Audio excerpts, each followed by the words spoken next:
కథాభారతి శ్రోతలకు సుస్వాగతం. ఈ వారం కథ శ్రీ సి రామచంద్రరావు గారు రచించిన ఉద్యోగం. 1. No trump, no bid. 3 spades. 4 no trumps, no bid. 5 hearts, no bid. 7 spades.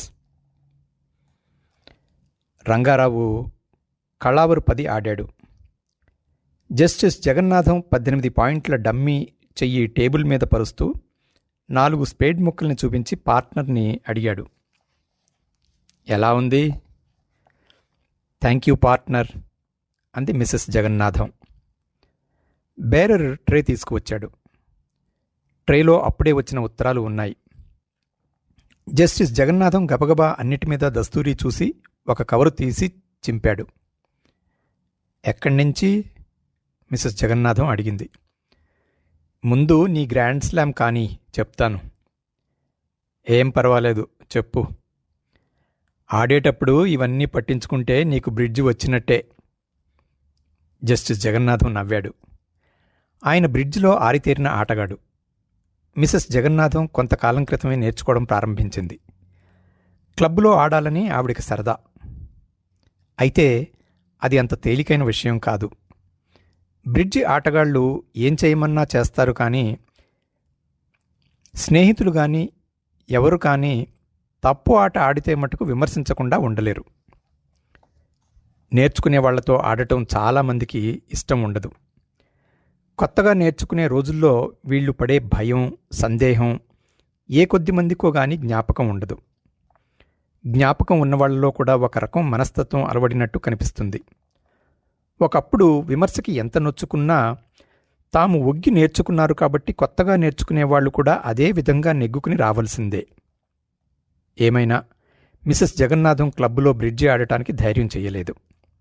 ఇంటి దగ్గర స్నేహితులతో ఆడటంతో ప్రారంభం చేసింది. రంగారావు, ఆయన భార్య కూడా ఆట నేర్చుకుంటున్నవాళ్లే. అందుచేత రోజు రంగారావు ఇంట్లోనో జడ్జి గారి ఇంట్లోనో ఆట సాగుతుంది. జస్టిస్ జగన్నాథం ఎవరెవరు ఎప్పుడు తప్పు ఆడారో విడమర్చి చెప్పి ఎలా ఆడాలో నేర్పుతాడు. పోనీలే, మిసెస్ జగన్నాథం కోపం అభినయించి ఆటలో పడిపోయింది. జస్టిస్ జగన్నాథం టేబుల్ వదిలి దూరంగా కిటికీ దగ్గర ఉన్న సోఫాలో కూర్చుని ఉత్తరం చదవడం ప్రారంభించాడు. స్లామ్ నెగ్గాం, సంతోషంగా అరిచింది మిసెస్ జగన్నాథం. అంతేకాదు, దాంతో స్ట్రెయిట్ రబ్బర్ కూడా గెలిచారు. స్కోర్ ప్యాడ్ మీద అంకెల్ని కూడుతూ మిసెస్ రంగారావు అంది. డబ్బు పోతే పోయింది, దాని విలువకి టీ అయినా తాగుదాం అన్నాడు రంగారావు ట్రేలో కేక్ తీసుకుంటూ. 16 పాయింట్లు. ఇలా అయితే మనం ఆస్తులు అమ్ముకోవాల్సిందే అంది మిసెస్ రంగారావు. వాళ్ళు పాయింట్కి 20 నయా పైసల చొప్పున ఆడతారు. అది స్వల్పం అని మిసెస్ రంగారావు అభిప్రాయం. జడ్జి గారు మాత్రం దాన్ని పెంచడానికి ససేమిరా ఒప్పుకోరు. 20 నయా పైసల వరకు అయితే పర్వాలేదు, అంతకు మించితే జోదం చట్టవిరుద్ధం అని ఆయన అంతరాత్మ ఘోషిస్తుంది. టీ కలుపుతున్న మిసెస్ జగన్నాథానికి ఉత్తరం విషయం జ్ఞాపకం వచ్చింది. ఉత్తరం ఎక్కడి నుంచి జగన్? ఆమె అడిగింది. నిర్మల్ రాసింది. ఏమిటి విశేషాలు? ఎప్పటిగోలే, అతనికి ఉద్యోగం చూడమంటుంది. పాపం, అంతగా అడుగుతుంటే సాయం చెయ్యకూడదు. ఉద్యోగాలు ఇవ్వటానికి నా చేతుల్లో ఉన్నాయా? జస్టిస్ జగన్నాథం విసుక్కున్నాడు. ఎవరికి ఉద్యోగం? రంగారావు అడిగాడు. వెంకట్కి, మిసెస్ జగన్నాథం సమాధానం ఇచ్చింది. వెంకట్ ఎవరు? మా అల్లుడు, నిర్మల్ మొగుడు. వాళ్ళ అల్లుడు రాజమండ్రిలో లా ప్రాక్టీస్ చేస్తున్నాడని రంగారావుకి తెలుసును. కానీ అతని పేరు జ్ఞాపకం రాలేదు. అందరూ నిర్మల్ మొగుడనే అంటారు. నిజంగా కావాలంటే అతనికి ఉద్యోగమే దొరకదా అన్నాడు రంగారావు. దొరక్కే ఇంత తాపత్రయం. మిసెస్ జగన్నాథం మాటల్లో మొగుడి మీద సాధింపు ఉంది. ఇక్కడికి రమ్మనండి, నేనిస్తాను అన్నాడు రంగారావు. రంగారావు ఫోర్బ్స్ అండ్ మ్యాథిసన్ కంపెనీకి జనరల్ మేనేజర్. అతను జగన్నాథం 25 ఏళ్ల క్రింద బార్ ఎట్ లా ఇంగ్లండ్లో ఒకే ఇన్ను నుంచి చదువుకున్నారు. జగన్నాథం 3 ఏళ్ల క్రితం హైకోర్టు జడ్జి అయి హైదరాబాద్ వచ్చినప్పుడు పాత పరిచయాన్ని పురస్కరించుకుని రంగారావు భార్య జడ్జి గారింటికి వెళ్ళారు. జగన్నాథం దంపతులకి వాళ్ళకి బాగా కలిసి స్నేహం వృద్ధి పొందింది. థ్యాంక్స్ రంగా అన్నాడు జస్టిస్ జగన్నాథం. ఉద్యోగం వేయించాలని ఉంటే నీతో ఎప్పుడో సంప్రదించేవాణ్ణి. వెంకట్ ఉద్యోగం చేయటం నాకిష్టం లేదు. ఏ అన్నారు రంగారావు. అతను లాయర్గా పైకి వస్తాడని నా నమ్మకం. అయితే లాని అంటిపెట్టుకుని ఉండవలసిందే. ఉద్యోగాలు చేసి మనం సంపాదించేదెంత, దాచేదెంత? రంగారావు మాటల్లో తన ఉద్యోగం గురించి తృప్తి నర్మంగా దాక్కుని ఉంది. అతనికి నెలకి 5,000 రూపాయల జీతం వస్తుంది. కారు కంపెనీదే. ఇది కాక బోలెడు బోనసు. డబ్బు మాట సరే రంగా, వెంకట్ లాంటివాడు ఆఫీసు బల్ల ముందు కూర్చుని కాగితాల మీద సంతకాలు చేస్తూ కాలం గడిపేయటం అన్యాయం. యువర్ లార్డ్షిప్కి మా ఉద్యోగాల మీద సరైన అభిప్రాయం ఉన్నట్టు లేదు. రంగారావు నవ్వాడు. సారీ రంగా అన్నాడు జస్టిస్ జగన్నాథం. అన్ని ఉద్యోగాల గురించి నేను అనడం లేదు. మన పలుకుబడి ఉపయోగించి వేయించిన ఉద్యోగాల్లో అంతకంటే ఏం పని ఉంటుంది? నిజమే అన్నాడు రంగారావు. మన పలుకుబడి వల్ల వచ్చిందని జీతం ఇవ్వడం మానేయరు గదా? మిసెస్ జగన్నాథం అడ్డు తగిలింది. ఆమె మాటల్లో వ్యంగ్యం జస్టిస్ జగన్నాథానికి చిరాకు పరిచింది. జీతం జీతం అన్నాడు. అంతేకాదు, ఎయిర్ కండిషన్డ్ ఆఫీసు, విదేశాల్లో విహారాలు, ఇంకా ఏమిటి రంగా? రంగారావు వైపు చూసింది మిసెస్ జగన్నాథం. ఫోర్బ్స్ అండ్ మ్యాథిసన్ కంపెనీకి ఎయిర్ కండిషన్డ్ ఆఫీస్ గదులున్నాయి.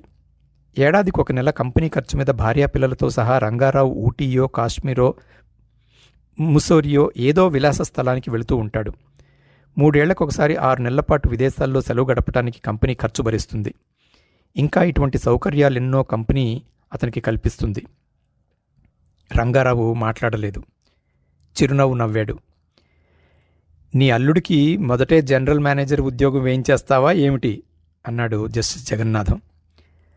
సుసి తలుచుకుంటే వేయించలేదా? నవ్వాడు రంగారావు. అసిస్టెంట్కు మాత్రం ఏమంత తక్కువ రాదుగా అంది మిసెస్ జగన్నాథం. అది నిజమే. బ్రిటిష్ పద్ధతుల్లో నడిచే కంపెనీలకి 2 గ్రేడ్లు ఉంటాయి. కవనెంటెడ్ గ్రేడ్లో ఆఫీసర్లుగానే తీసుకుంటారు. అన్కవనెంటెడ్ ఆఫీసర్కి దగ్గర 1,000 రూపాయల జీతం వస్తుంది. జనరల్ మేనేజర్కి 3 ఏళ్లకొకసారి విదేశాల్లో సెలవు ఇస్తే అసిస్టెంట్కి 5 ఏళ్లకొకసారి ఇస్తారు. ఇలాగే అన్ని సౌకర్యాలును. వెంకట్ ఇప్పుడే అంత సంపాదించలేకపోవచ్చు, కానీ ముందు ముందు ఉద్యోగాల్లో ఎవరూ సంపాదించలేనంత సంపాదిస్తాడు. నా మాట నమ్ము. ఈ విషయాల్లో కాస్తో కోస్తో అనుభవం ఉన్నవాణ్ణి అన్నాడు జస్టిస్ జగన్నాథం. సంపాదించవలసిందే ఆ మహాపట్నంలో అంది మిసెస్ జగన్నాథం. ఏ, అక్కడ మాత్రం సంపాదించిన వాళ్ళు లేరా? అడిగాడు జస్టిస్ జగన్నాథం. సుసి చెప్పింది కూడా నిజమే అన్నాడు రంగారావు. అక్కడ అభివృద్ధికి ఏమంత అవకాశం ఉంటుంది? హైకోర్టుకి వచ్చేయకూడదు? కొంతకాలం ఆగి వస్తాడు. ఏ, ఇప్పుడిప్పుడు అక్కడ పేరు సంపాదించుకుంటున్నాడు.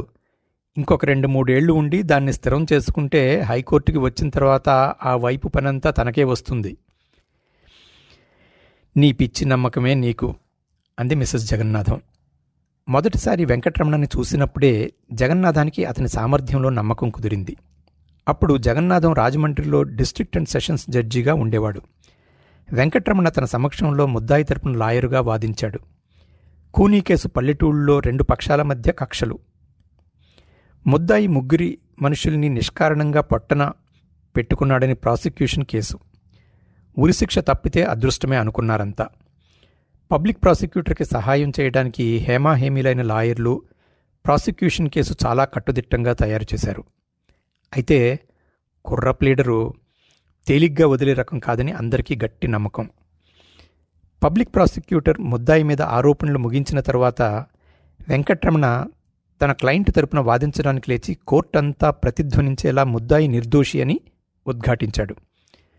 ప్రాసిక్యూషన్ కేసు అబద్ధాల పుట్ట అన్నాడు. న్యాయాన్ని ఉద్ధరించడానికి ఏర్పాటైన పబ్లిక్ ప్రాసిక్యూటర్ పోలీసులు తెచ్చిన ప్రతి కేసు గెలవడమే ఆశయంగా పెట్టుకుని నిజానిజాలు కప్పిపుచ్చడం శోచనీయం అన్నాడు. జడ్జీలు పెద్ద గొంతులకి అభినయానికి మోసపోకూడదు. మనసు ఏం చెప్పినా న్యాయ సూత్రాల ప్రకారం సాక్ష్యాన్ని దృష్టిలో పెట్టుకుని కేసు విచారణ చేసి తీర్పు చెప్పాలి. వెంకటరమణ అరుపులు ఆరోపణలు కేసు విచారణకి నాంది. దాన్ని సాధ్యమైనంత త్వరగా మర్చిపోయి నేరానికి చట్టసూత్రాల అన్వయానికి ఇరుపక్షాల లాయర్ల వ్యాఖ్యానం వైపు దృష్టి మరిపించడానికి తొందరపడ్డాడు జగన్నాథం. ముద్దాయి ఆత్మసంరక్షణ కోసం 3 ప్రాణాలు తీయవలసి వచ్చిందని వెంకటరమణ వాదం. దెబ్బలాట జరిగిన చోటుకి వెళ్లి ప్రతి విషయాన్ని అతను శల్యపరీక్ష చేశాడు. కర్రసాము నేర్చుకున్నాడు. నీటి కాలువ దగ్గర కాపలా కాస్తున్న ముద్దాయిని కింద భూమి కామందులు గట్టు తీసేయమని అడగడం, ముద్దాయి నిరాకరించడం, కోపంతో రెచ్చిపోయి రెండో పక్షం వాళ్లు కత్తులు తీసుకుని ముద్దాయి మీద పడడం, ముద్దాయి కర్రతో వాళ్ళని ఎదుర్కోవడం, ఆ దెబ్బలాటలో 3 ప్రాణాలు పోవడం అంతా ఎలా జరిగి ఉంటుందో కోర్టు హాలులో చేసి చూపించాడు. ముద్దాయికి తగిలిన దెబ్బలన్నీ వెనుక నుంచి కొట్టినవే అని నిరూపించాడు. ప్రాణాలు రక్షించుకోవడానికి కర్ర ఉపయోగించక తప్పలేదన్నాడు. వెంకటరమణ ఏకాగ్రత, అతని రీతిలో తీక్ష్ణత, అతని మాటల్లో శక్తి జగన్నాథాన్ని ఆకర్షించాయి. లాయరుగా వెంకటరమణకి మంచి భవిష్యత్తు ఉందనుకున్నాడు. నా అభిప్రాయం మార్చుకోవలసిన అవసరం ఇంతవరకు రాలేదు అన్నాడు జస్టిస్ జగన్నాథం. ఇప్పటి మాట సరే, ముందు పరిస్థితి ఏమిటి అంది మిసెస్ జగన్నాథం. నీ కూతుర్ని పెళ్ళాడాడు కాబట్టి నీకింత సందేహం సుసి. ముందు ముందు అతని ప్రాక్టీస్ ఇంకా బాగుంటుంది. సాంబశివయ్య గారు ఏమన్నాడో జ్ఞాపకం ఉందా? జస్టిస్ జగన్నాథానికి సాంబశివయ్య మీద అనుకోకుండా అకస్మాత్తుగా కోపం వచ్చింది. ఆయన రాజమండ్రిలో డిస్ట్రిక్ట్ జడ్జిగా ఉండేటప్పుడు సాంబశివయ్య పబ్లిక్ ప్రాసిక్యూటర్గా ఉండేవాడు. అప్పుడప్పుడు బ్రిడ్జి ఆడటానికి జగన్నాథం ఇంటికి వచ్చేవాడు. ఒకసారి ఆట చాలించిన తర్వాత కబుర్లలో వెంకటరమణ విషయం వచ్చింది. ఆడంబరమే కానీ అసలు సత్తువ లేదు అన్నాడు సాంబశివయ్య. కుర్రతనం అదే సర్దుకుపోతుంది అన్నాడు జగన్నాథం. క్షమించాలి, కుర్రతనంలో చేయవలసింది లా పుస్తకాలు చదువుకోవడం, సీనియర్ లాయర్ల పద్ధతులు చూసి నేర్చుకోవడం కానీ నలుగురు పెద్ద కాపుల్ని తాగుబోతుల్ని వెంటపడేసుకుని బజారులో ప్రగల్భాలు కొట్టడం కాదు అన్నాడు సాంబశివయ్య. సాంబశివయ్య మాటల్లో కష్టం ఉన్నా పూర్తిగా నిజం లేకపోలేదు. వెంకటరమణ పద్ధతులు విచిత్రంగా ఉంటాయి. తక్కిన లాయర్లకవి రుచించలేదు. దానికి 2 కారణాలు ఉన్నాయి. మొదటిది, కొత్తగా వృత్తిలో ప్రవేశించినా ఎంతో కాలంగా అక్కడ వేళ్లు పాతుకుపోయిన లాయర్లతో పోటీపడి నెగ్గుకుని రావడం, కొందరి సంపాదన ఇతని వల్ల క్షీణించింది. రెండవది, వెంకటరమణ నోరు. అతని మనసులో తక్కిన లాయర్లంతా ప్రబల విరోధులు. కోర్టులో కేసు నడుపుతున్నప్పుడే కాదు, ఇంట బయట బజార్లోనూ క్లబ్బులోనూ ఎక్కడ అవకాశం ఉంటే అక్కడ వాళ్ళని విమర్శించి ఖండిస్తేనే గానీ అతనికి తృప్తి ఉండదు. అక్కడ పేరుబడ్డ లాయర్ల ప్రతిభలో అతనికి కొంచెమైనా నమ్మకం లేదు. ఈ విషయం రహస్యంగా ఉంచడానికి ప్రయత్నించకపోగా కనిపించిన ప్రతి వ్యక్తికి బోధించి వాళ్ల అభిమానం తన వైపుకు మొగ్గేలాగా ప్రయత్నించాడు. ఇది కాక తనను గురించి ప్రచారం చేయడానికి కొంతమందిని తయారు చేశాడు. రిక్షాల వాళ్లకి, బస్సు వాళ్లకి, బళ్లవాళ్లకి, బస్సు డ్రైవర్లకి, కండక్టర్లకి జీతాలిచ్చి ప్రచారం చేయించుకుంటాడని పేరు. కోర్టు వ్యవహారాల్లో రైలు దిగిన వాళ్ళని తిన్నగా తన దగ్గరికి తీసుకురావడానికి కొందరిని ఏర్పాటు చేశాడని కూడా అంటారు. వెంకటరమణ వల్ల సాంబశివయ్య ఆదాయం కించిత్తైనా తగ్గలేదు. అయినా తక్కిన లాయర్లతో పాటు తను కూడా వెంకటరమణ పద్ధతుల్ని నిరసించాడు. అయితే సాంబశివయ్య కోపానికి కారణం వేరే ఉంది. వెంకటరమణ హత్యల వంటి పెద్ద క్రిమినల్ కేసుల్లో ప్రాసిక్యూషన్ పక్షానికి వ్యతిరేకంగా పనిచేసి గెలిచేవాడు. నిజానికి ఏ హత్య కేసులోనైనా ప్రాసిక్యూషన్ వైపు కన్నా అపరాధి తరపున కేసు వాదించడం సులభం. ప్రాసిక్యూషన్ ఇతను అపరాధం చేశాడని నిందిస్తుంది, నిరూపించడానికి ప్రయత్నిస్తుంది. నిరూపణ అతి నిర్దుష్టంగా ఉండాలి. ఏమాత్రం సందేహం ఉన్నా కోర్టు అపరాధి వైపునే నిలబడుతుంది. ఈ పరిస్థితుల్లో సాంబశివయ్య పబ్లిక్ ప్రాసిక్యూటర్గా గెలిచే కేసులు ఎక్కువ ఉండేవి కాదు. ఉండాలని న్యాయస్థానాలు నడిచే విధానాలు తెలిసిన వాళ్ళు అనరు. అయితే వెంకటరమణ ఎదురుగా వాదించిన కేసుల్లో ప్రాసిక్యూషన్ గెలవనప్పుడు సాంబశివయ్య సమర్థత మీద వెంకటరమణ జరిపే దాడికి అంతూ పొంతూ ఉండదు. ఈ గెలుపు తన ప్రతిభ చాటుకోవడం కోసం వెంకటరమణ ఉపయోగించుకునేవాడు. వెంకటరమణ సాంబశివయ్యని పెట్టే తికమకలు జ్ఞాపకం వచ్చి నవ్వుకున్నాడు జస్టిస్ జగన్నాథం. పాపం పెద్ద మనిషికి కోపం రావడంలో తప్పులేదు అనుకున్నాడు. కానీ సాంబశివయ్య చెప్పిన దాంతో జగన్నాథం పూర్తిగా ఏకీభవించలేదు. వెంకటరమణ తరహా నిర్దుష్టమైనది కాదన్నమాట నిజమే. కానీ ఆ పద్ధతుల వల్ల అతను అయోగ్యుడయ్యాడని జగన్నాథం నమ్మలేదు. వెంకటరమణలో అట్టహాసం పాలు ఎక్కువ. పుస్తకాలు చదివి కృషి చేయడం కంటే ఇతర పద్ధతుల మీద ఎక్కువ ఆధారపడ్డాడు. జగన్నాథం ఉద్దేశంలో లాయరుగా ప్రావీణ్యం సంపాదించడానికి కావలసినవి అభిరుచి, కాలం. వకీలు వృత్తిలో పాతుకుపోయిన వాళ్లకి రెండూ నెమ్మది మీద సులభంగా లభ్యం అవుతాయి. వెంకటరమణ కూడా కాలక్రమేణా లా సూత్రాలకి చెలవలు పలవలు కల్పించి వ్యాఖ్యానం చేయటం, ప్రతి వాదనకి 10 కేసులు ఉద్ఘోషించి బలపరచడం నేర్చుకుంటాడు. అది బ్రహ్మవిద్య కాదు. కాలం కాని మరొకటి కానీ నేర్పలేని ఏదో ప్రజ్ఞ వెంకటరమణలో ఉంది. అది అతన్ని వృత్తిలో చివరికంటా తీసుకుపోతుంది. ఆ నమ్మకం జగన్నాథానికి ఉంది. ప్రతిసారి వెంకటరమణ తన ముందు కేసు వాదించినప్పుడు అది బలపడింది. అయితే ఆ ప్రజ్ఞ ఏమిటో ఇదమిత్తమని జగన్నాథం నిర్ణయించుకోలేకపోయాడు. సాంబశివయ్యకి విప్పి చెప్పడానికి ప్రయత్నించి విఫలుడయ్యాడు. సాంబశివయ్య జగన్నాథం చెప్పిందంతా విని అన్నాడు, మీరు పై మెరుగులు చూసి మోసపోతున్నారు. మెరుగులే కాదు సాంబశివయ్య గారు అన్నాడు జగన్నాథం. బాగా ఆర్జిస్తున్నాడని కూడా విన్నాను. ఇప్పుడు వస్తుందేమో కానీ అట్టే కాలం నిలబడదని నా ఉద్దేశం అన్నాడు సాంబశివయ్య. అక్కడ ఉన్నవాళ్లంతా అవునన్నారు. ఆ విషయం ఇప్పుడు మిసెస్ జగన్నాథం గుర్తుకు తెచ్చింది. ఇవన్నీ పెళ్లి ముందు ఆలోచించలేకపోయావా అన్నాడు జస్టిస్ జగన్నాథం. తండ్రి కూతురు కలిసి నా మాట పడనిస్తేనా? అది నిజం కాదని ఆవిడికి తెలిసినా కోపంతో అంది. నిర్మల వెంకటరమణకి పెళ్లి చేసుకుంటానని చెప్పినప్పుడు జగన్నాథం తొందరపడి చేసుకోవద్దు, బాగా ఆలోచించుకో అన్నాడు. వెంకటరమణ తండ్రి రాజమండ్రి దగ్గర చిన్న పల్లెటూళ్ళలో కరణం. 12 ఏళ్లు వచ్చే వరకు వెంకటరమణ అక్కడ పెరిగాడు. తరువాత చదువుకుని రాజమండ్రి వచ్చాడు. అక్కడ BA పాస్ అయి వాల్టేర్లో లా పరీక్షకు చదివాడు. అతను ఎరిగిన జీవితం, పెరిగిన వాతావరణం నిర్మలకి కొత్త. నిర్మల చిన్నతనం నుంచి ఇంగ్లీష్ స్కూల్లో చదువుకుంది. 5 ఏళ్లప్పుడే కోటగిరి నర్సరీ స్కూల్లో చేరింది. తరువాత లౌడేల్లో చదివి ప్రెసిడెన్సీ కాలేజీలో డిగ్రీ కోర్సు చదివింది. వెంకటరమణ తెలివైనవాడు, మంచివాడు. కానీ పెళ్లాడే ముందు చూసుకోవాల్సినవి ఈ 2 కాదు అన్నాడు కూతురితో జగన్నాథం. పర్వాలేదు అంది నిర్మల. మిసెస్ జగన్నాథానికి నిర్మల పెళ్లి చేసుకుంటాననడమే బ్రహ్మానందమైంది. 2 ఏళ్లుగా కూతురు పెళ్లి వాయిదా వేస్తుంది. త్వరగా చేసుకోకపోతే వయసు మీరిపోతుందని ఆవిడ బాధ. పైగా వయసు వచ్చిన పిల్ల పెళ్లి వద్దనడం ఆవిడలో శంక రేపింది. మద్రాసులో ఉన్నప్పుడు ఎవరినైనా ప్రేమించి వంచబడిందేమోనని అనుమానం వేసింది. ఎంత అడిగినా నిర్మల ఏమీ లేదనే సమాధానం ఇచ్చింది. మిసెస్ జగన్నాథం మటుకు పార్టీ సాకు కల్పించి తెలిసిన యువకుల్లో యోగ్యులైన వాళ్లని నిర్మల కలుసుకునేటట్టు చేస్తూనే ఉంది. వాళ్లందరినీ కాదని నిర్మల ఇతన్ని పెళ్లి చేసుకుంటాననడం ఆవిడికి ఆశ్చర్యం వేసింది. వెంకటరమణని నిర్మల కలుసుకున్నది పార్టీల్లో కాదు. అతన్ని డిస్ట్రిక్ట్ జడ్జి గారింట్లో పార్టీలకి ఎప్పుడూ పిలవలేదు. వెంకటరమణ మీద ఏర్పడ్డ అభిమానం వల్ల జగన్నాథం అతన్ని పిలిచి ఎప్పుడైనా ప్రోత్సహిస్తూ ఉండేవాడు. వెంకటరమణ ఏదైనా సెలవు రోజున జడ్జిగారింటికి వెళ్తూ ఉండేవాడు.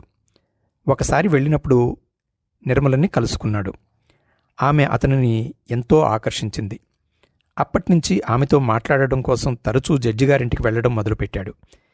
కొంతకాలానికే వాళ్ల స్నేహం ప్రేమగా మారి పెళ్లి చేసుకోవడానికి నిశ్చయం చేసుకున్నారు.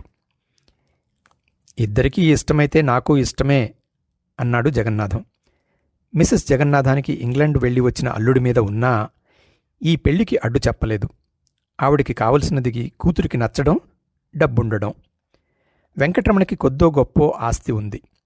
ప్రాక్టీస్లో ప్రవేశించి 4 ఏళ్లు నిండకుండానే బోలెడు సంపాదిస్తున్నాడు.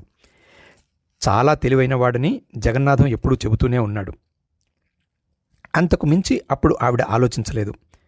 ఇప్పుడు కూతురు అదే పనిగా మొగుడికి ఉద్యోగం చూడమని రాయడంతో ఆవిడలో మునుపు లేని శంకలు బయలుదేరాయి. వెంకటరమణ సంపాదనతో సంసారం గడవడం లేదేమో, నిర్మలకి అతనితో సామరస్యం కుదరడం లేదేమో, ఆ చిన్న ఊళ్ళో నిర్మల ఉండలేకపోతుందేమో. ఈ ఆలోచనలతో ఆవిడ హృదయం ఆర్ద్రమైపోయింది. చేతిలో టీ కప్పు బల్లమీద పెట్టి మొగుడి దగ్గరికి జరిగింది. పెళ్ళయ్యాక నిర్మల ఇంటికి వెళ్ళనే లేదు. ఈ దసరాకి వెళదామా అంది. జస్టిస్ జగన్నాథం ఆమె కళ్ళల్లోకి చూశాడు. ఉబికి వస్తున్న కన్నీళ్లు ఆపుకుంటున్నట్టు అనిపించింది. ఆవిడ మనస్సులో ఆందోళన గ్రహించాడు. హైకోర్టు జడ్జి అయి హైదరాబాదుకొచ్చిన ఈ 3 ఏళ్లలో అల్లుడి ఇంటికి వెళ్లడమే పడలేదు. ఒకసారి కాన్పుకి కూతురే అక్కడికి వచ్చింది. తరువాత ఏదో ఒక అడ్డు రావడం, పెట్టుకున్న ప్రయాణం పడకపోవడం జరిగింది. సరే వెళ్దాం అన్నాడు జస్టిస్ జగన్నాథం. సుసి తలుచుకుంటే ఏమైనా సాధించగలదని నేను చెప్పలేదు అన్నాడు రంగారావు. మీరు కూడా రాకూడదు. అక్కడి నుంచి వెంకట్ పొలాల్లోకి తోటల్లోకి పోవచ్చు, హాయిగా ఉంటుంది అంది మిసెస్ జగన్నాథం. థ్యాంక్స్ సుసి, ఇంకెప్పుడైనా చూద్దాం. ఇప్పుడు నేను ఇక్కడి నుంచి ఒక్కరోజు కూడా కదలడానికి వీల్లేదు అన్నాడు రంగారావు. మా బదులు కూడా మీరే ఆనందించి రండి అంది మిసెస్ రంగారావు. అల్లుడిలో జస్టిస్ జగన్నాథానికి ఏదో ప్రబలమైన మార్పు కనిపించింది. ఎంత ప్రయత్నించినా దేంట్లోనూ అంతుపట్టలేదు. ఏదో మార్పు, ఏదో వెలితి, అంతే. వెంకటరమణతో మాట్లాడదామని ఆఫీస్ దగ్గరికి వెళ్ళాడు జస్టిస్ జగన్నాథం. వెంకటరమణ లోపలి గదిలో కూర్చుని రాసుకుంటున్నాడు. ఒక గుమస్తా బయట వరండాలో రికార్డు తిరిగేస్తున్నాడు. అంతా ప్రశాంతంగా నిర్మలంగా ఉంది. ఆయనకి ఆశ్చర్యం వేసింది. వెంకట ఆర్భాటం ఏమైపోయింది? అతని అనుచరులు, అనుయాయులు, క్లయింట్లు, టౌట్లు ఎక్కడా? జస్టిస్ జగన్నాథానికి ఆఫీస్ లోపలికి వెళ్ళబుద్ధి కాలేదు. తిరిగి వెళ్ళిపోయాడు. ఇంటి దగ్గర సాంబశివయ్య ఆయన కోసం కాచిపెట్టుకుని ఉన్నాడు. అతన్ని చూడగానే ఆయన మొహం వికసించింది. గడిచిన రోజుల కబుర్లు చెప్పుకున్నారు. ఆ మధ్య జరిగిన బ్రిడ్జ్ టోర్నమెంట్స్లో చేతులు, ఆటలు గురించి విమర్శించారు. ఊళ్ళో లాయర్లని గురించి మాట్లాడుకున్నారు. తర్వాత వెంకటరమణ ప్రసక్తి వచ్చింది. సంపాదన అంత లేదేమో కానీ మనవాడు ఒక దారిన పడుతున్నాడు అన్నాడు సాంబశివయ్య. ఆర్జన లేకుండా ఏం చేసి ఏం లాభం అన్నాడు జస్టిస్ జగన్నాథం. వెంటనే సంపాదించకపోతే వస్తుండాలా? అలా కాదు. అయినా ఈ తాపత్రయం అంతా డబ్బు కోసమే కదా. అదే వస్తుంది డబ్బు నెమ్మదిగా. పెళ్లి పుణ్యమా అని పొగరు, దురుసుతనం తగ్గాయి. క్రమంగా అన్నీ అలవడతాయి అన్నాడు సాంబశివయ్య. జస్టిస్ జగన్నాథం మెదడులో చరిచినట్టయింది. సాంబశివయ్య వెళ్ళి వస్తానన్న మాటలు సరిగ్గా వినిపించుకోనేలేదు. అతను చెప్పిన విషయాల గురించి ఆలోచించడంలో మునిగిపోయాడు. ఇలా జరుగుతుందనే భయం జస్టిస్ జగన్నాథానికి మొదటి నుంచి ఉంది. అప్పుడు ఉద్రేకంలో బాగా ఆలోచించకుండా పెళ్లి చేసుకుంది నిర్మల. ఆమె సంస్కారం వెంకటరమణ సంస్కారానికి భిన్నమైంది. అతని పద్ధతులు ఆమెకు సరిపడవని తనకి తెలుసు. అందుకే వెంకటరమణ మీద ఎంత అభిమానమున్నా నిర్మల పెళ్లాడతానన్నప్పుడు ఆయన వెంటనే ఒప్పుకోలేదు. ఇప్పుడు తన సందేహాలన్నీ నిజరూపం దాలుస్తున్నాయి. వెంకటరమణలో ఉన్నదని నమ్మి తను ఎంతో కాలంగా పరిశోధిస్తున్న ప్రత్యేకతని, ప్రతిభని, ప్రజ్ఞని సాంబశివయ్య యథాలాపంగా పొగరు, దురుసుదనం అన్నాడు. తను ఆత్మవిశ్వాసం అంటాడు. ఓటమి అంగీకరించలేని గుండె నిబ్బరం, కార్యసాఫల్యం కోసం పూనిన దీక్ష. వెంకటరమణ ఆడంబరం, ప్రచారం లక్ష్యసిద్ధికి పునాదులు. అతను ప్రతిపక్షుల మీద చూపించే నిర్లక్ష్యం, కోపం, అసహ్యం కార్యసాధనకి మేడమెట్లు. నిర్మల వెంకటరమణని అర్థం చేసుకోలేదు. స్వార్థంతో అతన్ని తన పద్ధతుల్లోకి తీసుకురావడానికి ప్రయత్నించింది. ఈ ఘర్షణలో అతని ప్రత్యేకత అణగారిపోయింది. అనాలోచితంగా అతని భవిష్యత్తు ధ్వంసం చేసింది నిర్మల. ఇప్పటికైనా మించిపోయిందేమీ లేదు. కూతురికి అంతా విపులంగా బోధించాలి. నిర్మల్ అని పిలిచాడు. నిర్మల వచ్చింది. నిన్నొక్క మాట అడగాలనుకుంటున్నాను. నిర్మల మాట్లాడలేదు. వెంకట్ ప్రాక్టీస్ ఎలా ఉంది? నిర్మల కళ్ళల్లో నీళ్లు తిరిగాయి. పక్కకు తిరిగి విదిలించుకుంది. ఇదంతా నువ్వు చేసుకున్నదే అందామనుకున్నాడు. ఏమన్నా వస్తుందా అన్నాడు. మునుపటిలాగా లేదు అంది నిర్మల. ఏ అన్నాడు. ఏమో. నరసయ్య రాఘవులు కేసులు తీసుకురావడం లేదా? జస్టిస్ జగన్నాథం సిగ్గుతో కుదించుకుపోయి అడిగాడు. ఆయనకి టౌట్లు. కోర్టు పక్షులు అంటే అసహ్యం. అయినా అల్లుడి పద్ధతులకి అడ్డు తగలడం ఇష్టం లేక చూసి చూడనట్టు ఊరుకున్నాడు. ఇప్పుడు వాళ్ళని చేర్చడం లేదు అంది నిర్మల. ఏ? ఏమో. తరువాత ఏమడగాలో ఆయనకి తోచలేదు. నిర్మలే అంది. ఏదైనా ఉద్యోగం చూసి పెడితే బాగుంటుంది. ఉద్యోగం ఎందుకు నిర్మల్ అన్నాడు జస్టిస్ జగన్నాథం. ఎంతకాలం ఉన్నది తింటూ కూర్చోవడం? అసలేమీ రావడం లేదా? మునుపటిలాగా ప్రయత్నం చేస్తున్నట్లు లేదు.